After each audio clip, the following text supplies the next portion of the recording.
Hai, saya Iksan, fisioterapis dari Prime Rehab and Performance.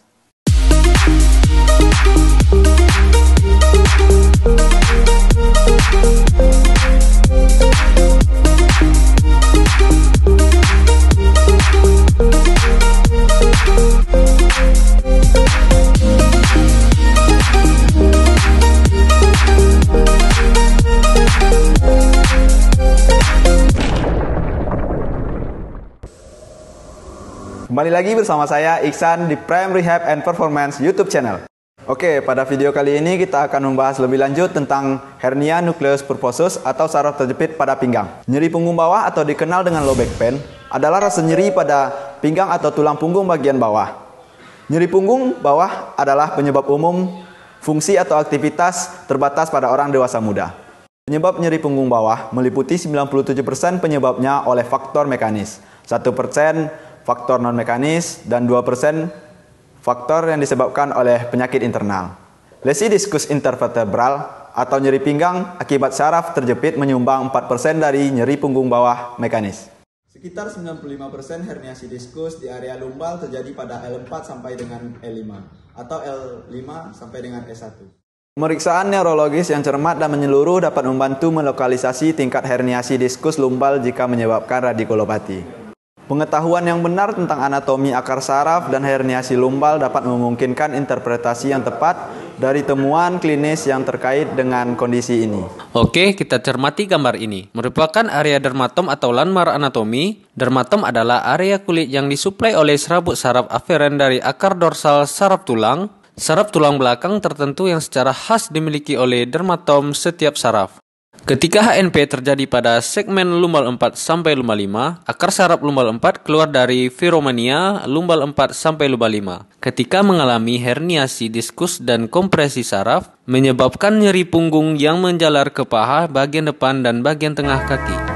Disertai dengan hilangnya sensorik atau terasa kebas dan mengalami kelemahan otot sesuai dengan distribusi akar sarafnya. Akar saraf lumbal 5 keluar dari foramina lumbal 5 sampai sakrum 1. Ketika mengalami kompresi oleh diskus menyebabkan nyeri punggung yang menjalar ke bokong paha dan betis bagian luar, punggung kaki dan ibu jari kaki. Kehilangan sensorik dapat terjadi antara jempol kaki dan jempol kaki kedua, punggung kaki dan betis bagian luar, dan mengalami kelemahan otot. Kelemahan pada dorsopleksi kaki membuatnya sulit untuk berjalan dengan tumit. Radikulopati yang terkait dengan penjepitan saraf ini bervariasi berdasarkan jenis herniasi yang tingkat terjadinya herniasi. Dari sini kita akan membahas apa saja penyebab terjadinya HNP. HNP disebabkan oleh melemahnya jaringan di bantalan tulang belakang. Seiring bertambahnya usia, kelenturan bantalan tulang belakang akan berkurang sehingga rentan terhadap cedera. HNP juga dapat terjadi akibat seseorang terjatuh atau mengalami benturan pada tulang belakang. Jadi ada proses degenerasi atau riwayat trauma. Selain itu, ada beberapa faktor lain yang dapat meningkatkan risiko seseorang mengalami saraf terjepit. Yang pertama, memiliki keluarga dengan riwayat saraf terjepit. Yang kedua, memiliki berat badan yang berlebih. Yang ketiga, mengangkat beban berat dengan posisi dengan tumpuan yang salah. Yang keempat, melakukan gerakan menunduk dan berputar secara mendadak atau berulang. Yang pertama, datang ke profesional, yaitu dokter atau fisioterapis, untuk memastikan keluhan Anda yang menegakkan diagnosa berdasarkan pemeriksaan yang dilakukan, baik menggunakan MRI, ronsen, atau pemeriksaan fisik. Kita datang ke klinik fisioterapi, fisioterapi akan melakukan serangkaian pemeriksaan untuk menentukan program treatment yang sesuai. Fisioterapi akan memberikan treatment menggunakan beberapa mobilitas fisioterapi seperti ultrasound. Fungsinya untuk membantu mengurangi rasa sakit, penetrasi hangat lebih dalam untuk otot dan jaringan sendi dalam mempercepat proses penyembuhan. Sirkulasi darah tidak bisa membaik. Dan selanjutnya, efek akustik yang disebabkan oleh terapi ultrasound menciptakan getaran mikro, memecah jaringan parut yang membantu meningkatkan jangkauan gerak Anda. Yang kedua, TENS. TENS adalah metode penghilang rasa sakit yang melibatkan penggunaan arus listrik ringan. Stimulasi saraf listrik transkuntan atau TENS adalah metode penghilang rasa sakit yang melibatkan pengguna arus listrik ringan.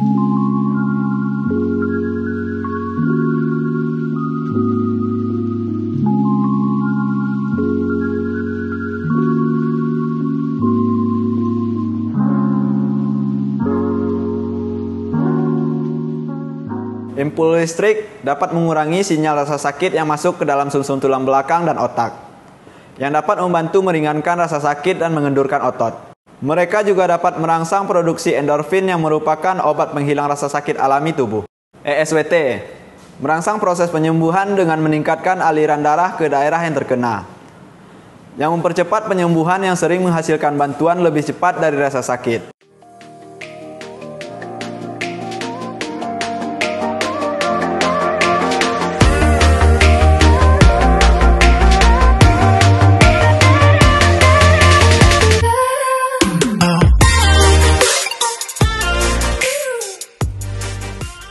Ini juga membantu menyembuhkan peradangan kronis, merangsang kolagen yang menghubungkan dan mendukung jaringan, dan juga memecah deposit kalsium.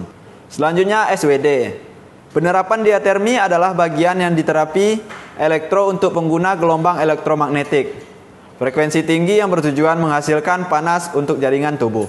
Dalam hal ini, intervensi SWD pada pasien dengan herniasi lumbal akan berdampak pada reaksi metabolik, efek vaskular, efek neuromuskular, dan efek jaringan ikat. Yang kelima, traksi. Traksi tulang belakang adalah bentuk terapi dekompresi yang mengurangi tekanan pada tulang belakang. Hal ini dapat dilakukan secara manual atau mekanis.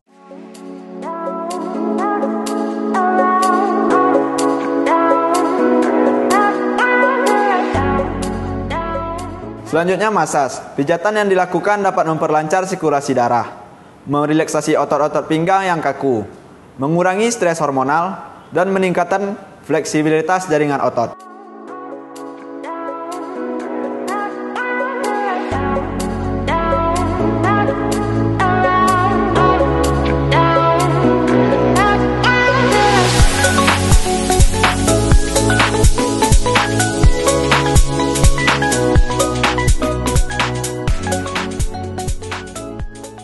Therapeutic exercise atau latihan yang spesifik untuk saraf terjepit.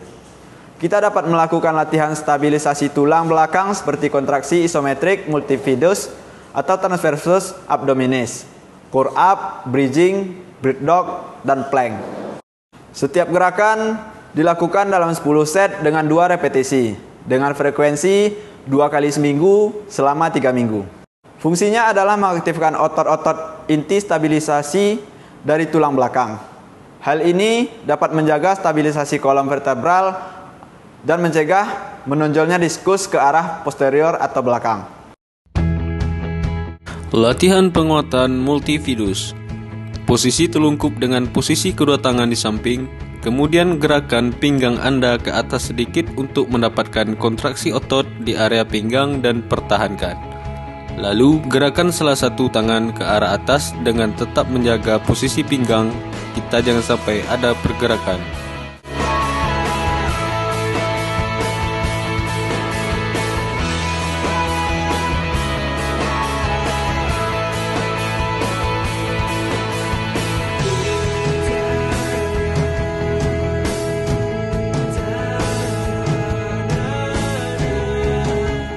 Curl up.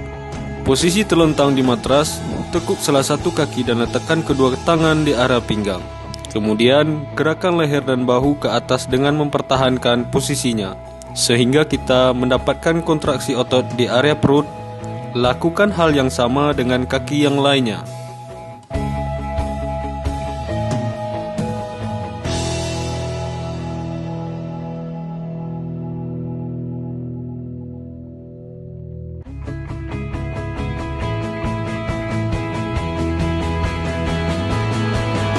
Penguatan otot perut. Posisi terlentang, kedua kaki ditekuk dan tangan memegang si samping perut untuk merasakan kontraksi otot perut sisi samping. Gerakan panggul ke arah atas dan bawah untuk mencari titik tengah dari posisi panggul, kemudian jaga dalam posisi itu. Setelah itu gerakan satu kaki ke arah perut dengan tetap menjaga posisi dari panggul, lalu kembali ke posisi awal dan lakukan pada kaki yang lainnya.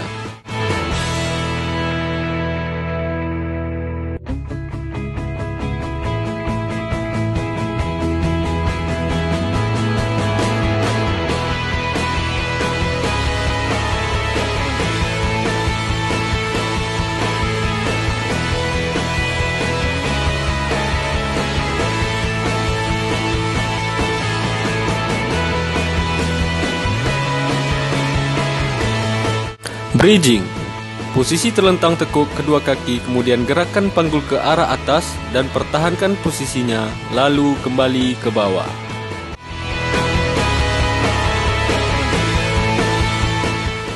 Bird dog.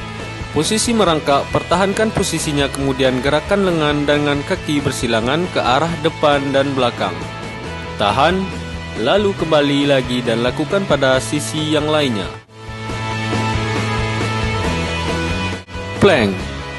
Posisi terlungkup kemudian bertumpu menggunakan kedua siku kita dengan sudut 90 derajat antara bahu dengan lengan, kemudian angkat badan dengan bertumpu pada kedua siku dan kaki bagian depan. Pasien dengan keluhan saraf terjepit dapat melakukan aktivitas sehari-hari dengan kontrol dan modifikasi yang baik, seperti posisi duduk dengan ideal dengan supporting bantal kecil di pinggang.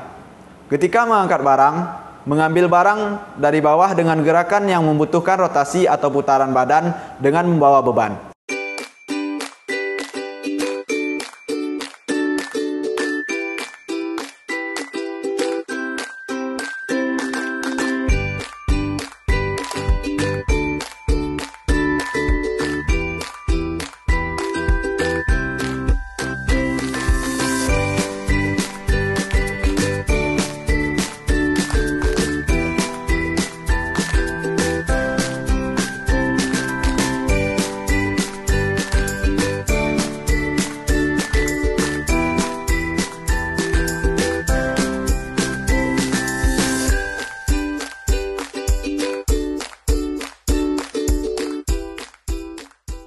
Terima kasih sudah menonton video ini, semoga bermanfaat. Jika ada pertanyaan atau ada yang ingin didiskusikan, silahkan komen di kolom komentar atau hubungi sosial media kita.